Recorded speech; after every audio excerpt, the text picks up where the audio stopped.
ဒီနေ့မှာတော့မိုးရာသီမှာအဖြစ်များတဲ့ရေကြီးမှုဒဏ်ကိုဘယ်လိုကာကွယ်မလဲဆိုတဲ့အင်ဂျင်နီယာနည်းပညာတွေကိုမျှဝေပေးသွားမှာပါ။အိမ်ချင်းစီကဒီနည်းလမ်းတွေကိုသိထားမယ်ဆိုရင်အသက်အန္တရာယ်နဲ့ပစ္စည်းဆုံးရှုံးမှုတွေကိုအတိုင်းအတာတစ်ခုထိကာကွယ်နိုင်မှာဖြစ်ပါတယ်။ပထမဆုံးအချက်ကတော့အိမ်ရောက်ချီကိုမြေပြင်မှာအနည်းဆုံး2 ပေခန့်မြင့်အောင်ဆောက်ဖို့ပါ။ဒီလိုလုပ်ခြင်းအပြင်ရေအနှဲငယ်ကြီးလာရင်အိမ်အတွင်းကိုမဝင်နိုင်တော့ပဲပထမဆုံးသောကာကွယ်မှုကိုရရှိစေမှာဖြစ်ပါတယ်။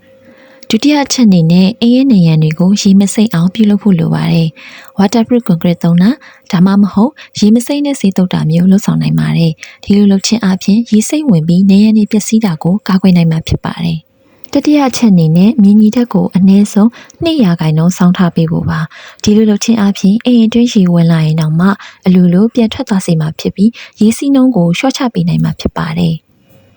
စတုတ္ထချက်ကတော့ flash drain လို့ခေါ်တဲ့ကျောက်စရစ်နဲ့ရေမြောင်းစနစ်ကိုအိမ်ပတ်လည်မှာတက်ဆင်မှုပါဒီစနစ်ကရေကိုအလွယ်တကူစုပ်ယူပေးပြီးမိမိအိမ်သားမှာရေမကြီးအောင်ကာကွယ်ပေးနိုင်မှာဖြစ်ပါတယ်ပြင်စမအချက်အနေနဲ့အရေးပေါ်အခြေအနေအတွက်သဲအိတ်တွေကိုကြိုတင်ပြင်ဆင်ထားဖို့ပါရေကြီးလာတဲ့အခါဒီသဲအိတ်လေးတွေနဲ့အရေးပေါ်ကာရံပြီးရေဝင်မှုကိုအတိုင်းအတာတစ်ခုထိဟန်တားနိုင်မှာဖြစ်ပါတယ်